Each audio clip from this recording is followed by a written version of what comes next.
বান্দরবন প্রকৃতির হাতে আঁকা এক শিল্পকর্ম, যেখানে পাহাড়, মেঘ এবং নিস্তব্ধতা ছড়িয়ে পড়েছে। সেকেন্ডেতে আমরা কোথায় গিয়েছি, কি কি করেছি, সব ইনফরমেশন থাকবে এই ভিডিওতে। চলুন তাহলে শুরু করি।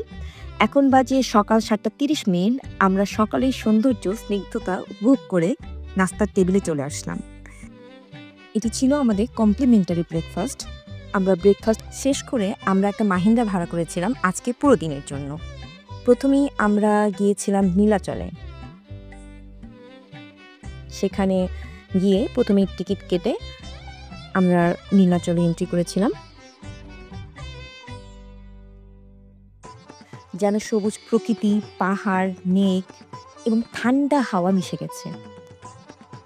আমি যতবার এই জায়গাটি দেখছি ততবার মনে হচ্ছে পাহাড় এবং মেঘ একে অপরকে জড়িয়ে ধরেছে এবং পৃথিবীর কোলাহল অনেক নিচে রয়ে গিয়েছে।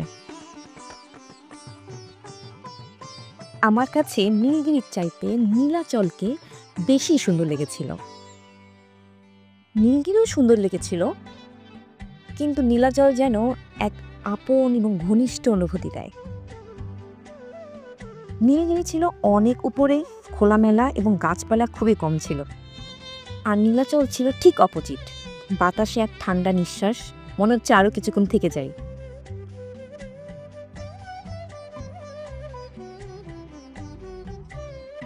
এরপর আমরা রওনা দিলাম সেখান থেকে মেঘলা পর্যটন কেন্দ্রে।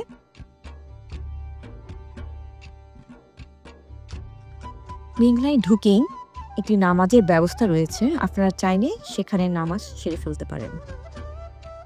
আর একটু সামনে এগোলেই মেঘলার একটি ম্যাপ পাবেন, সেখানে সব ধরনের ইনফরমেশন রয়েছে, কোথায় কোন জায়গায় কি রয়েছে এখান থেকে আপনারা দেখতে পাবেন।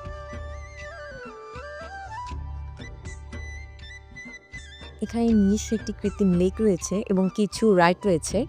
আমরা ঢুকেই যে রাইডটি করেছিলাম কাইকিং, আপনারা চাইলে নৌকা বা স্পিড বোটের মাধ্যমেও লেকের সৌন্দর্য দেখতে পারবেন।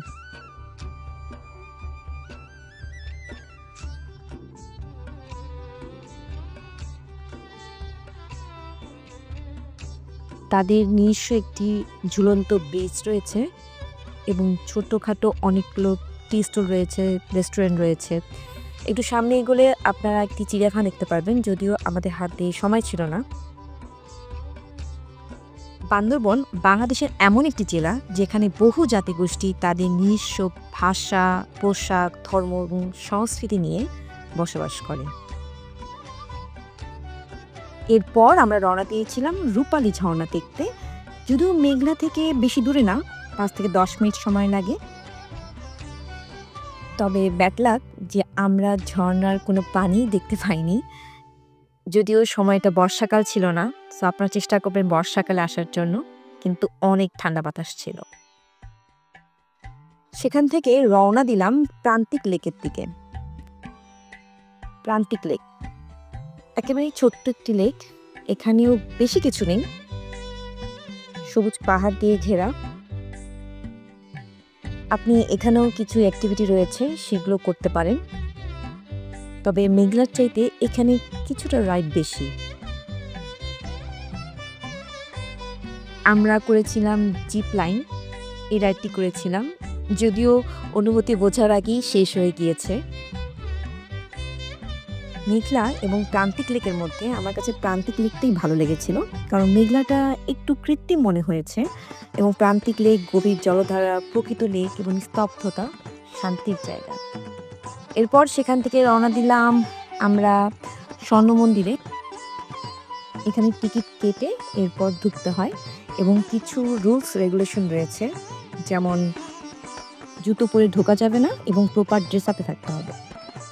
মন্দিরের অভ্যন্তরে সম্পূর্ণ ছবি তোলা এবং ভিডিও করা নিষিদ্ধ ছিল, আমি যার কারণে ভিতরে ছবি তুলতে পারিনি।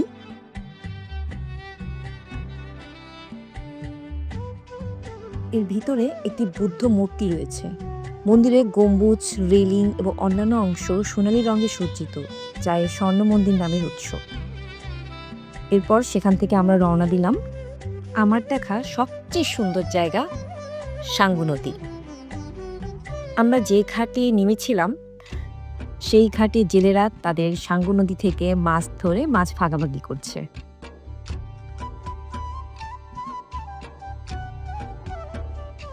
সাঙ্গু নদী ঘুরে দেখার জন্য আমরা একটি বোট ভাড়া করেছিলাম। বোটের ভাড়া ছিল ১২০০ টাকা। আমরা ৪ জন ছিলাম। সো আপনারা যত বেশি মানুষ হবেন বোটের ভাড়া ঠিক তত কমে ডিভাইড হয়ে যাবে। আর অবশ্যই দামাদামি করতে কিন্তু একদম ভুলবেন না।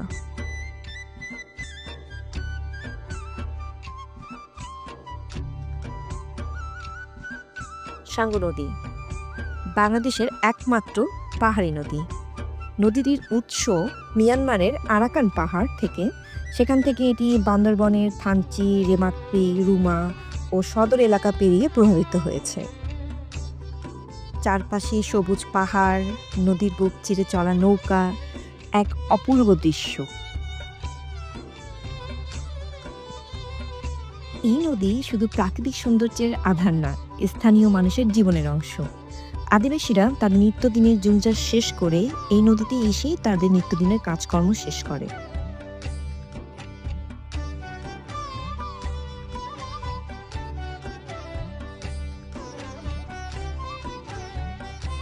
এই যে জেলে ভাইদের মাছ ধরার দৃশ্য,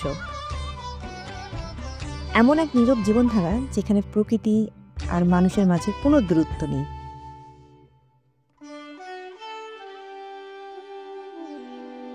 এটা ছিল দুই নদীর মোহনা।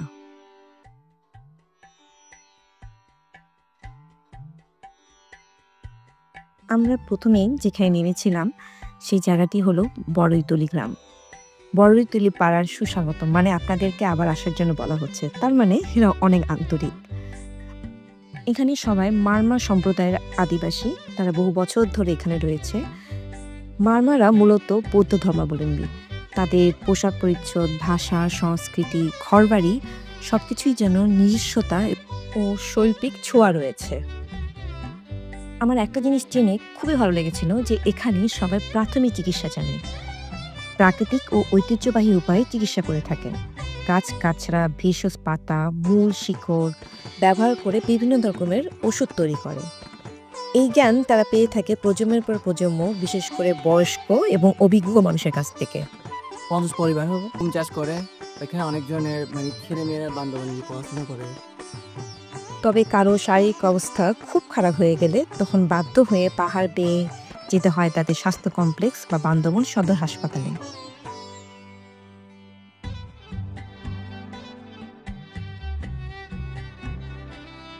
আমার নামটা হচ্ছে শ্যামল দলদাস।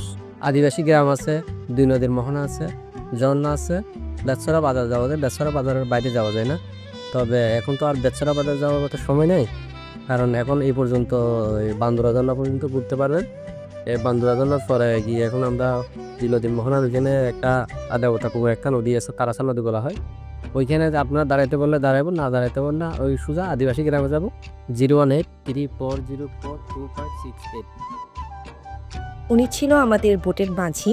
আপনারা চাইলে ওনার সাথে যোগাযোগ করতে পারেন। এই ছিল আজকের সাঙ্গু নদীর ভ্রমণ। এটাই বান্দরবন, এটাই সাঙ্গু, এক শান্ত নদীর গভীর গল্প। এরপর আমরা আমাদের রিসোর্টে ফিরে ফ্রেশ হয়ে রাতের ডিনারের জন্য চলে আসলাম। আমরা প্রচণ্ড ক্ষুধার্ত ছিলাম, কারণ দুপুরে খাওয়া হয়নি। আমাদের রাতের ডিনারে ছিল ব্যাম্বো চিকেন, ডাল, ভাত। খাওয়া দাওয়া শেষ করে আমরা রাতে কিছুটা সময় কাটালাম। পরের দিন সকালে আমাদের কমপ্লিমেন্টারি ব্রেকফাস্ট ছিল এটি। এরপর আমরা একটি মাহিন্দ্রা ভাড়া করে টার্মিনালে পৌঁছে সেখান থেকে হানি পরিবহনের মাধ্যমে ঢাকার উদ্দেশ্যে রওনা দিলাম। এই ছিল আমাদের বান্দরবন ট্যুর।